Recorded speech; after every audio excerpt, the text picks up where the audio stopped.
Yo, salut mes petits Mugiwara, j'espère que vous allez bien. On se retrouve aujourd'hui pour la review du chapitre 385 de Toriko. Alors un chapitre qu'on a eu un petit peu en avance, donc j'avoue qu'aujourd'hui ça a été un peu le rush des reviews. Voilà, même si Bleach s'est terminé, ça fait quand même super plaisir entre Black Clover, One Piece, Naruto Shippuden. Donc on a déjà quand même la quatrième review de la journée. Bon ouais, j'ai déjà été habitué à pire, mais quand même. Et surtout, on a eu un excellent chapitre avec le menu complet de Midora, et franchement ça fait super plaisir. En parlant de ça, j'espère que vous avez fait une bonne rentrée, et donc n'hésitez pas à me faire vos parts de vos impressions directement dans les commentaires pour qu'on puisse un petit peu échanger autour de tout ça. Ça me ferait vraiment super plaisir, même un petit peu aussi parler de ce chapitre-là, mais quand même, pouvoir parler un petit peu aussi d'autres choses de temps en temps, ça peut faire pas de mal. Sur ce, on est parti avec donc le début de ce chapitre-ci, avec directement donc, voilà, la suite, directement qui reprend directement la fin du chapitre précédent, par rapport à la proposition de père, donc qui disait donc à Taipei et puis surtout à Buranchi, donc voilà, viens m'aider à me libérer de l'assommement. Donc vu qu'il avait été un petit peu assommé précédemment, je sais plus si c'était par Neo Acacia ou si c'était par Midora. Il me semble plus que c'était Neo Acacia parce qu'il commençait un petit peu à le déranger puis à le saouler, donc il l'avait un petit peu assommé puis il l'avait foutu un petit peu sur le côté. Et donc voilà, ce qui est surtout, il avait contrecarré ses plans parce qu'à la base Père voulait de nouveau recéler Neo, et donc au final ça a été totalement modifié vu que vu que Acacia l'a absorbé encore une fois, il a refusionné un petit peu avec lui, donc ce qui a un petit peu contrecarré ses plans. Et ce coup-ci, il a envie un petit peu de mener à bien à nouveau son projet, et donc pour ce faire, il va devoir un petit peu collaborer avec les autres forces en présence, et comme on dit, les ennemis de mes ennemis sont mes amis, et donc c'est pour ça qu'indirectement il a été amené à faire cette proposition. Mais vous entendez bien que Branch Ludio, tu te fous de ma gueule ou quoi? Depuis tout ce temps-là, t'es notre ennemi, tu crois que je vais venir t'aider juste parce que tu me dis que t'as une proposition à me faire? Donc non, voilà, tu vas devoir me prouver ta bonne foi sans que je te vienne directement en aide, donc avec les moyens du bord. Et donc directement, Père va rentrer dans son jeu, va lui dire ok, tout simplement, c'est le système que Toriko s'était servi lorsqu'il est dans le monde gourmet la première fois, donc le système qui lui permettait de voir le taux de capture des différentes créatures. Je vous avoue que je me rappelais plus très bien de ce point-là, mais voilà, je me remets un petit peu dans le contexte. Et justement, ça va peut-être expliquer un certain point par rapport au fait que moi, je me rappelle directement au début, fin de la première partie, début de la deuxième partie,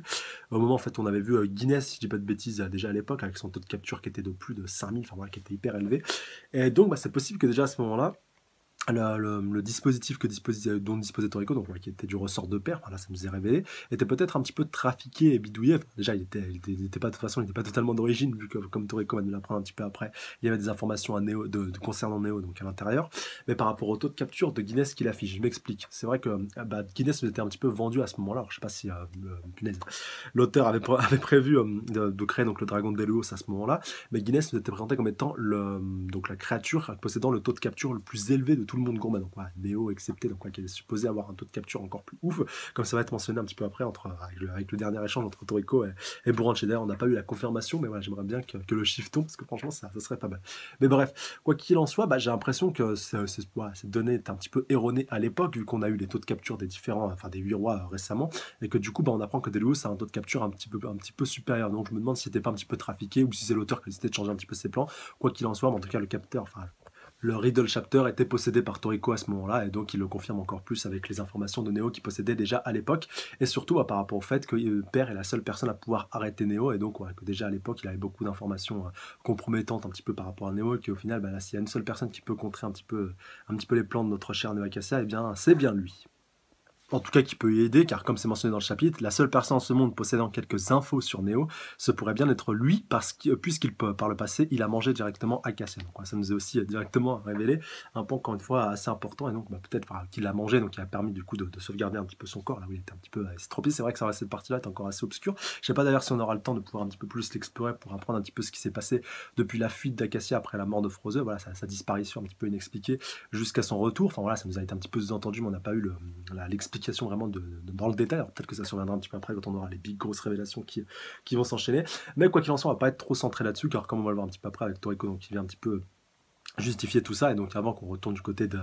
notre cher Neo Acacia, puis de Midora et de Joa, on va avoir donc Toriko qui va nous apprendre que de toute façon va falloir collaborer avec eux, même avec lui en l'occurrence, vu qu'il est le dernier Nitros bleu encore bien, le dernier Nitros tout court. Et d'ailleurs même Toriko va retourner auprès de Taipei. Est-ce que ça va mon ami et tout, d'ailleurs merci, voilà, c'est grâce à toi que j'ai réussi à me requinquer un petit peu. Et d'ailleurs il met un petit peu Buranchi et tout le monde en garde, donc voilà, t'inquiète pas, on peut quand même essayer de collaborer avec lui. Même dans l'état où je me trouve, je devrais pouvoir à peu près gérer les bails avec lui, et devoir donc à peu près m'en sortir sans trop de difficulté. Donc voilà, t'inquiète pas trop, je gère les bails si jamais il veut un petit peu nous la faire à l'envers. Mais bon, en tout cas, je suis pas des masses confiant, mais il faudra surveiller tout ça, encore une fois, d'assez près.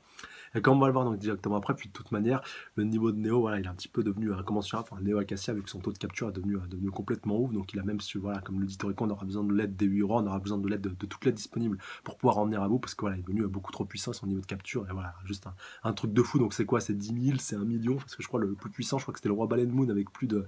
6 000, si je dis pas de bêtises, comme on l'avait appris précédemment, donc plus que le roi Dragon Delos. Donc ouais, ce qui était assez surprenant, à moins qu'on ait une réadaptation dans quelques chapitres quand le roi Delos je sais pas, je bougerai un petit peu plus et que du coup son taux de capture sera peut-être un petit peu réévalué, mais voilà, c'est vrai que c'était quand même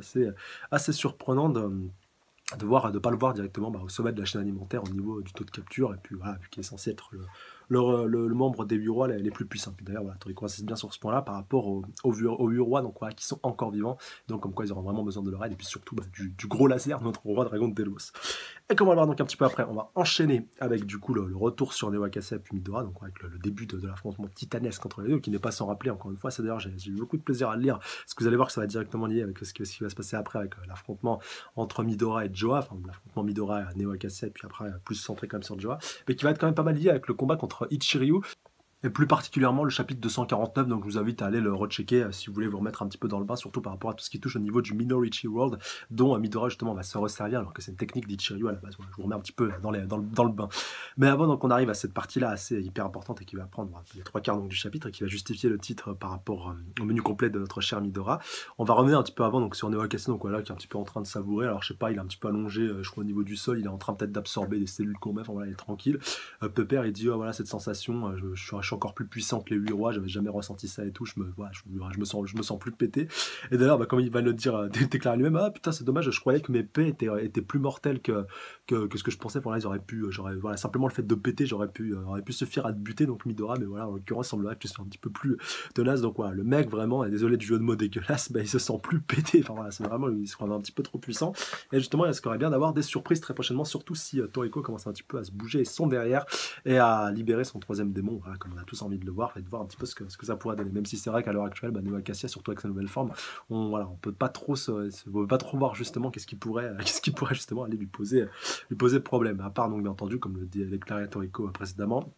une association voilà, de toutes les dernières personnes qui ont un certain niveau, qui ont un certain level, et qui pourraient du coup un petit peu entraver notre cher Neo Acacia. Et quand on va le voir un petit peu après, Joa va essayer justement d'empêcher notre cher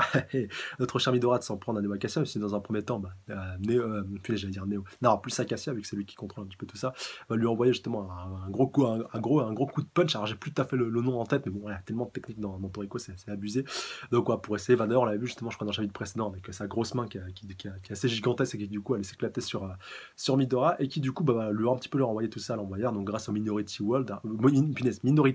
pardon, et par rapport au fait, de toute façon on l'avait vu durant le combat contre Ichiryu, par rapport au fait justement qu'au moment où la personne se trouve le plus en difficulté, en tout cas c'est vrai qu'on l'avait plus vu avec Midora, qui avait été la seule personne qui avait réussi à retourner cette capacité, cette technique vraiment particulière qui faisait toute la puissance d'Ichiryu contre lui, et là elle a fait un petit peu d'une pierre deux coups et qui se l'est approprié, et du coup s'en est servi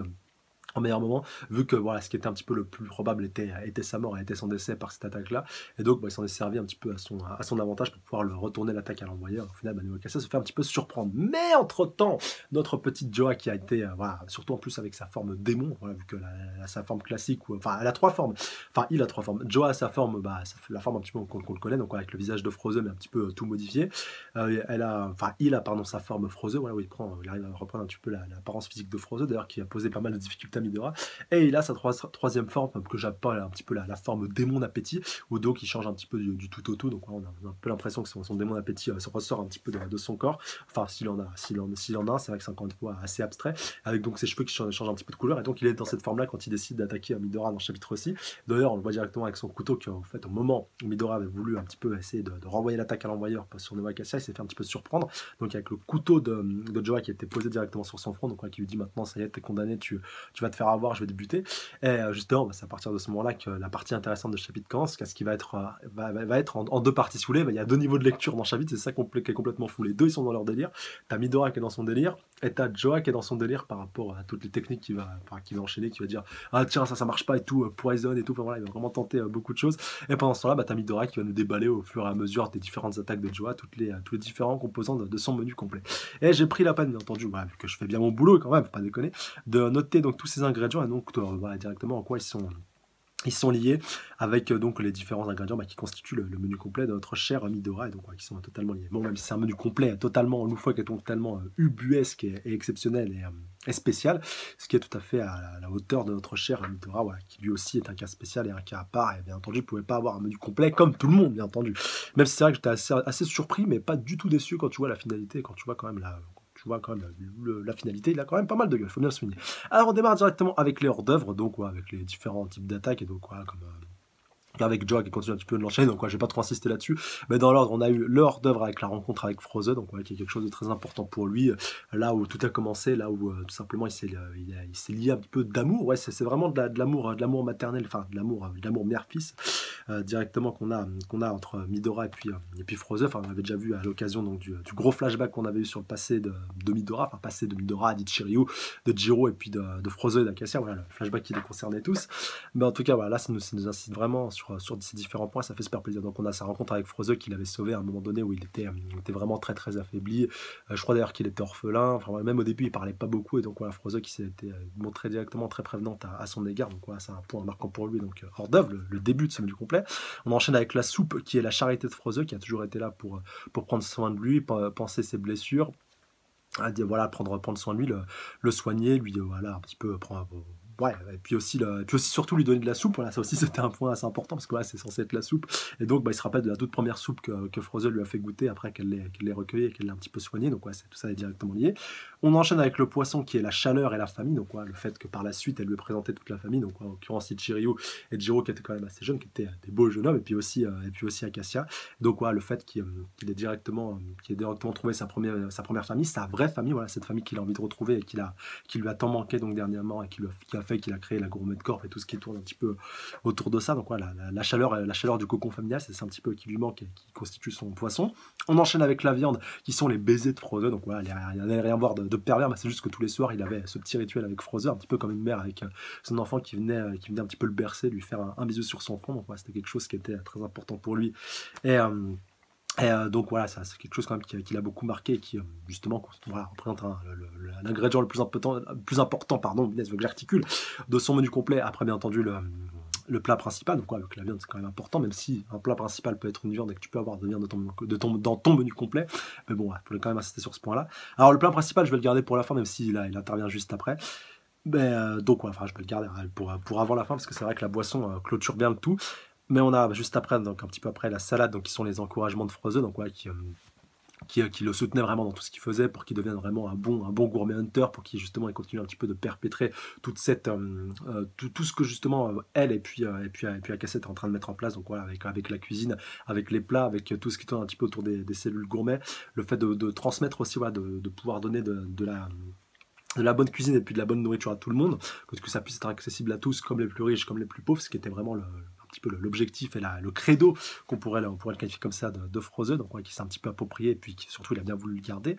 Ensuite, on va arriver avec le dessert, donc qui est aussi directement lié à ça, avec les enseignements de Frozen, voilà, qui est toujours resté encore une fois auprès de lui, et puis voilà, encore une fois ça rejoint un petit peu directement avec les encouragements, voilà, par rapport au fait qu'il fallait un petit peu qu'il se rétablisse, et là ce coup-ci on arrive un petit peu à la morale, donc c'est directement lié elles sont directement liées et puis entremêlées entre eux, ça aussi c'est un point assez important. Et avant donc d'arriver à la boisson qui est aussi le point global, il faut quand même venir un petit peu avec son plat principal, qui est le sourire de Frozen, sourire qui va quand même lui faire pas mal préjudice avec Joa, comme même d'ailleurs encore une fois on va le voir dans le chapitre aussi, qui lui a fait préjudice par le passé quand ça avait permis à Joa justement de pouvoir l'enfermer dans son ouvre-boîte. D'ailleurs je crois qu'elle avait envie, enfin qu'elle était en train de retenter l'expérience dans ce chapitre aussi, même si ça, heureusement pour Midora, ça n'a pas porté ses fruits, vu que sa chance gourmet pardon a un petit peu elle aussi fait ses fruits, donc les deux la disposent actuellement. D'ailleurs ça me fait pas mal marrer durant ce chapitre, vu que Joa comprenait pas trop ce qui se passait, donc et puis il disait voilà, nouvelle attaque, démon attaque, voilà, avec toutes les différentes attaques qu'elle pouvait balancer sur lui, donc avec des sucs digestifs, des sucs gastriques qui devaient dissoudre un petit peu son corps, des poisons, enfin voilà, il y avait vraiment un petit peu de tout, et bien entendu elle martelait chance gourmet pour reprendre un petit peu l'ascendant, et surtout pour que sa chance gourmet se manifeste, pour pouvoir la chance gourmet de Joa aussi se manifeste, pour pouvoir justement venir à bout de Midora. Ça avait marché par le passé, mais là ça marche pas, et du coup t'as Midora qui continue encore une fois de déblatérer, déballer son menu complet, donc voilà, ce sourire qui était quand même un point très très important, et donc ce qui est un petit peu son rayon de soleil, ce qui ce qui rendait sa vie meilleure, ce qui faisait qu'au final il avait pu rencontrer une personne comme Froze. D'ailleurs il va avoir les larmes aux yeux quand il dit mais comment voilà une personne comme Froze a pu poser les yeux sur un être aussi misérable que moi, voilà moi qu'est-ce que je représente, je suis juste en gros je suis juste une merde. Enfin, voilà je suis la dernière des raclures, je suis la dernière des merdes, et Froze a osé poser son regard sur moi. D'ailleurs même à un moment donné il dit enfin voilà Inès Joa va lui dire oh, c'est fini et tout le complexe d'Oedipe par rapport à ça. Alors c'est vrai qu'on peut le retranscrire par rapport à la relation Acacia, Froze et puis justement notre cher Midora, bah, avec donc Oedipe qui serait directement dans le rôle de Midora, donc qui va tuer son père, enfin, voilà, s'il arrive encore une fois à tuer Acacia, justement par amour par rapport à sa mère. Et justement son voilà comme il va finir un petit peu aussi par s'en amourer de sa mère. Voilà, c'est une relation assez incestueuse, assez tordue. Bon, ouais, je vous invite encore une fois à lire un petit peu le roman si vous ne l'avez pas lu. Voilà, le complexe d'Oedipe, c'est ça, c'est résumé assez brièvement. Mais en tout cas, voilà, il faut quand même bien le souligner. Allez, c'est pour moi, je vais vous raconter cette histoire assez rapidement. Enfin, je vais quand même essayer d'un peu mieux vous la retranscrire par rapport au complexe d'Oedipe. Oedipe, qui c'est? C'est une personne qui est née, on va dire, un petit peu un jour de l'union justement de deux personnes. En l'occurrence, sa mère et son père, comme tout le monde, on va dire entre guillemets. Et justement, au fur et à mesure, voilà, bon, l'histoire est beaucoup plus complexe que ça, mais voilà, je vous la résume vraiment grosso merdo, histoire que vous compreniez bien. Si vous voulez, il a été, on va dire qu'il a été un petit peu abandonné à la naissance, ben un petit peu, voilà, ça rejoint un petit peu le cas de notre cher Midora. Et un jour, enfin voilà, vu qu'il vivait un petit peu à l'étranger, bah, il se retrouve dans le pays où justement sa mère et puis son père étaient présents. Et il va rentrer en interaction avec sa mère, mais bien entendu, bah, il ne sait pas que c'est sa mère, et va un petit peu s'en amourer de cette dernière. Donc voilà, là aussi, tu vois, la relation incestueuse. Et la mère, bah, non plus, elle capte pas que c'est son fils, elle va le capter juste, enfin bien plus tard, quand justement ça va partir un petit peu trop loin. Et du coup, bah, on va dire Oedipe, pour qu'il puisse être avec celle dont il est amoureuse, bah, il y a une personne un petit peu qui lui barre la route. Et c'est son père, mais lui, il le sait pas. Et tout va être un petit peu entremêlé, et ça va un petit peu vraiment partir en cacahuète quand il va le buter, et que du coup les deux, enfin en tout cas sa mère va s'apercevoir qu'il a tué son père et que c'est son fils. Et donc pareil pour Oedipe qui va se crever les yeux si je dis pas de bêtises par rapport à tout ça, voilà, par rapport au péché qu'il a commis et par rapport aux atrocités qu'il a commises. Voilà, je sais vraiment résumer, mais grosso merdo, je suis vraiment désolé. Mais voilà, au moins comme ça vous comprenez un petit peu mieux ce qu'est le complexe d'Oedipe. D'ailleurs, je pense en plus, voilà, moi je me rappelle que je l'avais appris en cours et que c'était une histoire encore une fois assez intéressante. En plus, on entend souvent le complexe d'Oedipe par-ci, le complexe d'Oedipe par-là, mais peu de personnes savent justement de quoi il retourne. Voilà. Comme ça, au moins c'est fait, puis vous avez eu votre petite leçon d'histoire. Donc, ouais, en plus, je crois que ça se passe dans la mythologie grecque, je sais plus c'était quel auteur qui l'avait fait, mais voilà, c'était juste pour remettre encore une fois dans le contexte et puis dans le bain. Et donc, on peut parfaitement retranscrire dans toute cette situation par rapport à Midora, par rapport au fait justement qu'il ait un amour passionnel pour celle qui est un petit peu sa mère, au détriment de son père adoptif, en l'occurrence Acacia, et que donc, pour pouvoir être avec Froze, qui est un petit peu sa mère, on va dire un petit peu qu'il aime un petit peu trop fort, on va dire, et ben justement, encore une fois, il a besoin de couper un petit peu les ponts avec son père, qui est un petit peu celui qui gêne et celui qui est un petit peu de trop, encore une fois, avec un triangle amoureux ou un ménage à trois, si vous voulez on peut aussi le simplifier de cette manière-là. Et enfin, on va arriver au dernier ingrédient de son menu complet, en l'occurrence la boisson qui vient clôturer tout ça, qui est donc tout simplement de manger tous ensemble comme une famille, voilà, de retrouver tout cet esprit de famille qu'il y avait à l'époque, donc quand il était tout petit avec Jiro, avec Setsuno aussi qui était déjà présente quand elle était un petit peu plus jeune d'ailleurs. Pourquoi Setsuno était devenue un trésor national gourmet? Parce qu'elle a été formée par une meilleure cuisinière qui soit en l'occurrence donc Froze, ça aussi c'est un point important à rappeler. Donc voilà, Jiro, Ichirio et puis même Acacia, voilà, à l'époque même s'il était déjà un petit peu pourri, voilà, faisait quand même un petit peu, avait quand même une bonne façade avec tous les autres. En tout cas, il avait quand même encore un petit chouïa de bon fond, à moins qu'il était toujours pourri, mais en tout cas, je garde cet espoir-là. Et donc, tout simplement, il a envie de retrouver cette sensation-là, un petit peu comme Froze aussi, qui justifiait à l'époque que rien ne vaut simplement une bonne table avec pratiquement toute la population du monde, enfin tout le monde à la table, que ce soit justement le pauvre ou l'étranger de passage, voilà, qu'il y a quelqu'un qui passe et qui a faim, et ben que je puisse lui préparer à manger et qu'on puisse manger tous ensemble. Voilà, pour ça, c'était un petit peu le rêve, le projet idyllique, l'objectif quelque part de Froze, et justement, Midora, voilà, en hommage justement à sa mère adoptive, a décidé de l'appliquer puis de le garder un petit peu pour lui. Et même si, comme on va le voir un petit peu sur la fin avec la chance gourmet qui va tourner, vu qu'entre temps t'as justement Joa qui va un petit peu essayer de se servir de ce sourire encore une fois pour essayer de piocher notre cher Midora, mais la chance gourmet va encore une fois tourner vu que Joa s'était servi de ça au moment où Neo Acacia avait un petit peu repris ses esprits et avait retrouvé la trace de Midora et puis de Joa pour pouvoir essayer de le planter par derrière. Mais notre cher Toriko s'était pointé in extremis et donc a réussi à contrer Neo Acacia sans trop de difficultés. Donc voilà, peut-être le gros combat final qui va commencer directement, même si je pense pas que Toriko soit prêt, sauf s'il a bouffé God un petit peu avant, voilà, un petit peu en off et qu'on l'apprenne dans le prochain chapitre. Pourquoi pas, ça pourrait être intéressant. Mais en tout cas, voilà, comme lui dit Midora, tu vois, t'as tenté ta chance gourmet, elle a marché, mais moi aussi ma chance gourmet, elle a marché vu que c'était Toriko. Donc voilà, tu t'es fait un petit peu avoir et c'est bien fait pour ta gueule. Et donc après, encore une fois, que Joe va encore une fois essayer de marteler, de jouer à fond le coup du visage de Froze pour pouvoir réussir un petit peu à calmer Midora, mais sauf que ce coup-ci, ça va pas marcher, vu que la chance gourmet de Midora est encore une fois pas mal active, hein. Voilà, chance gourmet si on peut la qualifier ainsi, vu qu'il est pas cuistot, mais bon, elle a l'air quand même d'être pas mal présente. Alors peut-être que c'est justement celle de Froze qui transpire jusqu'à lui pour le protéger, qui sait, par-delà, via son corps, parce que ça reste quand même encore une fois l'enveloppe charnelle de Froze. D'ailleurs, Joe va pas mal marteler cet argument-là pour que Midora ne le terrasse pas. Et d'ailleurs, il va pas totalement le terrasser à la fin de chapitre 6. Ça aussi, c'est un point qui m'a assez dérangé. J'aurais beaucoup aimé, parce que voilà, encore une fois, même si en dehors donc, du menu complet de Midora qui nous est présenté, c'est bien entendu la fin de Joa. Enfin, en tout cas, on peut le supposer. Même si j'aurais aimé, en tout cas, qu'après ce massacre qui suit tout au long de ce chapitre, que le corps de Froze repose en paix et puis qu'il disparaisse une bonne fois pour toutes. Et encore une fois, Joa va encore insister. Mais voilà, si t'arrives à récupérer l'âme de Froze un petit peu qui est en train de valdinguer à gauche à droite. D'ailleurs, je me demande si c'est pas cet esprit cet esprit au démon d'appétit que Komatsu voit plusieurs fois, donc qui a un peu l'aspect d'une nymphe. Je me demande justement si ce serait pas l'âme de Froze qui se serait réincarné en un démon d'appétit. Bon, je sais que je pars vraiment très très loin, mais c'est pas impossible justement. On sait que cet esprit-là, en tout cas cette conscience-là, cette présence-là, a un lien directement avec Froze. En tout cas, que ça a une forte présence. Un petit peu de matrimonial, je sais pas si on pourrait le qualifier comme ça. En tout cas, la présence d'une mère, une présence féminine, une présence protectrice. Donc je me demande justement si c'est pas directement lié à Froze qu'elle se repointerait, pourquoi pas un petit peu plus tard, peut-être au moment où son corps commencerait à disparaître, et que donc la conscience de Joa disparaisse, et que donc elle récupère son corps à ce moment-là. Franchement, ça serait pas mal. Ça serait un petit peu tiré par les cheveux, il faut bien le souligner, mais ça serait pas mal. D'ailleurs, donnez-moi vos avis dans les commentaires par rapport à ce point-ci. Et comme on va le voir d'ailleurs, justement, après, pour pouvoir un petit peu terminer ce chapitre aussi, il va bien falloir qu'on y arrive. Donc, notre cher Joa va encore une fois tenter le coup de l'ouvre-boîte. En tout cas, on peut un petit peu le supposer, qui commence un petit peu à bouffer notre cher Midora par derrière, mais qui au final va servir à rien, vu que je sais pas si c'est Minority World, je sais pas si c'est la chance gourmet, ou si c'est tout simplement un petit peu tout ça, ou tout simplement sa puissance terrifiante, voilà, le fait qu'il se soit repris aussi, qui vraiment arrive un petit peu à tout retourner à son avantage, et fait qu'au final il arrive à s'en sortir sans trop de difficulté. Enfin voilà, vraiment Midora il s'est régalé, il s'est défoulé dans le chapitre, ça aussi c'était impressionnant. Et donc au final ça se termine comme on peut le voir, donc avec Joa qui commence à disparaître lentement mais sûrement, et comme il le déclare maintenant, voilà, je suis prêt à un petit peu entre guillemets à couper le cordon avec Froze. Sa conscience son esprit peut disparaître, son corps peut disparaître, ça me dérange pas au final, tout ce qu'on a vécu par le passé, tout au final, tous les liens que j'ai avec elle, tout mon menu complet grosso modo, voilà, au final qui est tout simplement beaucoup imprégné, mais bon alors, avec deux exceptions près, où c'est plus la famille qui transpire, mais bon la famille a aussi Froze, au final sont quand même présents dans son cœur, sont présents avec lui, et donc il la gardera à tout jamais. Et donc au final, ça lui a permis de pouvoir un petit peu avoir sa rédemption, et il justifie justement qu'au moment où Froze est morte, il a perdu quelque chose, il a perdu l'appétit, voilà, parce que malgré tout, Froze était la plus grande cuisinière qu'il y avait, donc voilà, il pouvait pas trouver mieux en nourriture, parce qu'en plus c'était elle qui lui avait redonné un petit peu goût à la vie avec sa cuisine, qui avait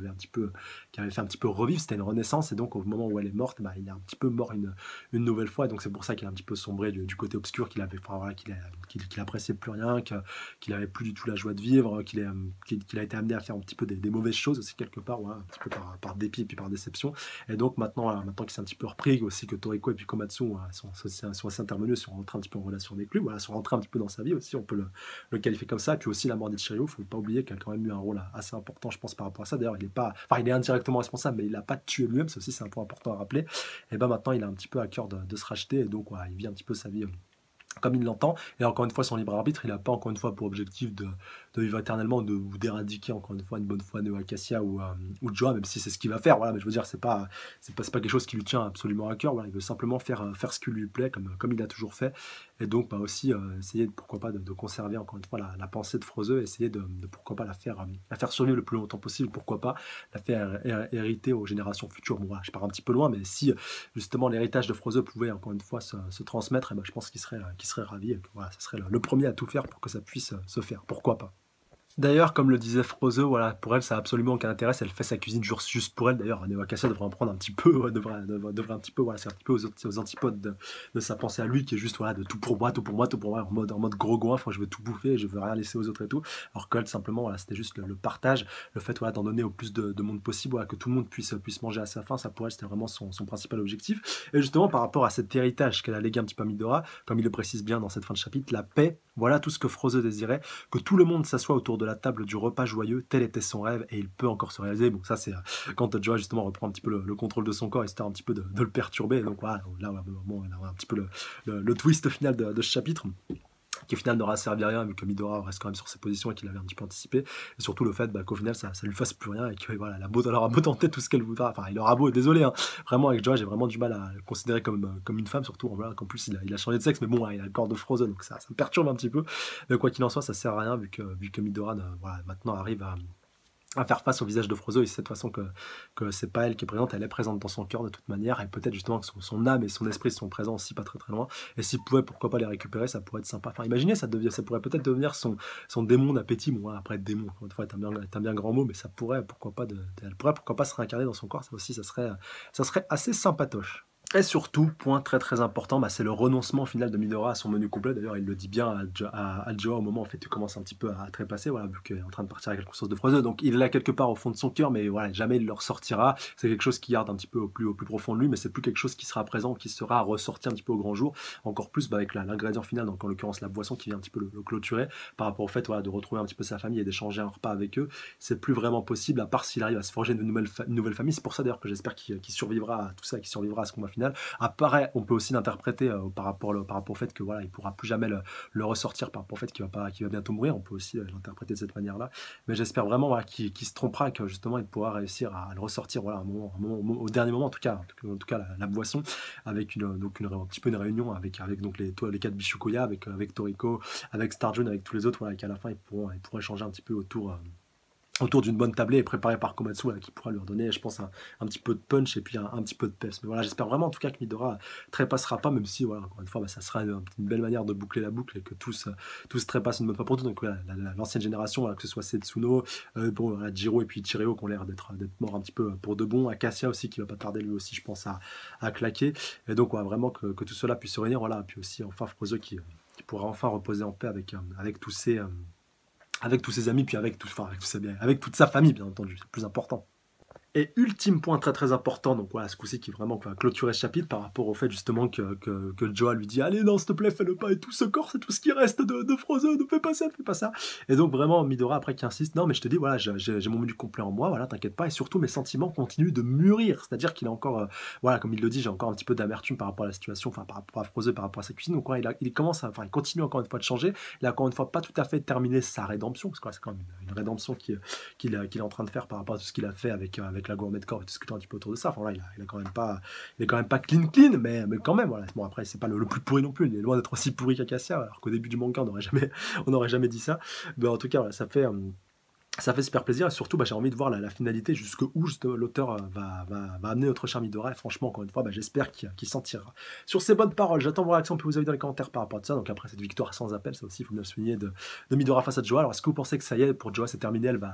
il va exploser pour de bon, en tout cas le corps de Frozen va enfin pouvoir reposer en paix, va enfin pouvoir disparaître de la surface de la Terre, et que donc voilà, ça tombe entre guillemets, son esprit et son héritage ne soit plus jamais profané. Enfin voilà, encore une fois donnez-moi votre avis global par rapport à tout ça dans les commentaires, et donc voilà, pour qu'on puisse changer un petit peu de tout ça, et surtout est-ce que vous pensez que dans le prochain chapitre on va avoir le début du combat entre Midora et puis Neo Acacia, vu qu'il a été un petit peu interrompu par Joa. Et d'ailleurs comme j'avais dit dans les fin du chapitre précédent, je pensais pas que je me demandais un petit peu quel serait le sort de Joa, donc là ça nous a été un petit peu expliqué, même si on se demande un petit peu ce que Neo Acacia a foutu. Bon voilà, on va supposer qu'il était un petit peu en mode tranquille, en mode bronzette et tout pendant un chapitre, on peut au moins lui octroyer ça. Et surtout ce qui va être très intéressant, c'est de voir comment Père va se comporter une fois que l'assommement sera levé par Buranchi. Surtout voilà, Toriko il a bougé, alors sûrement ça a déjà dû se passer. Il a déjà dû se passer quelque chose de ce côté-là. Peut-être que Père les a déjà trahis, peut-être que Buranchi s'est fait planter, peut-être que Teipei est mort définitivement. Enfin, que sais-je encore, il y a vraiment beaucoup de possibilités. Peut-être que même Toriko a déjà mangé God, qui sait, ça se trouve, ça va s'accélérer super vite. Mais en tout cas, voilà, on a beaucoup de. En tout cas, ça continue un petit peu encore une fois de s'accélérer. Et encore une fois, les antagonistes comme les protagonistes commencent encore une fois un petit peu à disparaître, les nombres de personnages commencent un petit peu à se réduire. Donc en antagoniste, on va dire que si ce coup-ci c'est bien confirmé que Joa au début du prochain chapitre disparaît dans un éclair éblouissant, et il ne restera plus encore une fois que Neo Acacia et puis Père comme antagoniste. Et donc Père, voilà, j'aimerais bien quand même qu'il claque, soit que Neo Acacia le bute vraiment une bonne fois pour toutes, qu'il le fasse exploser limite, ça pourrait être pas mal. Mais j'ai quand même envie avant de voir la finalité de ce personnage-là, et puis aussi de voir un bon gros combat entre notre cher Midora et puis notre cher Neo Acacia, surtout avec le vortex qui nous avait été un petit peu teasé. Voilà, comme je vous disais, encore une fois, pour faire le lien avec le combat entre Shiryu et Midora, ça offre encore une fois beaucoup de possibilités par rapport à tout ça. Sur ça, je vous embrasse très très fort. Je vous dis dans les commentaires pour qu'on puisse échanger, interagir, spéculer, débattre, tout ce que vous voulez. Et sur ça, je vous dis à la semaine prochaine. C'est la prochaine de vous. Salut à tous. Sayonara.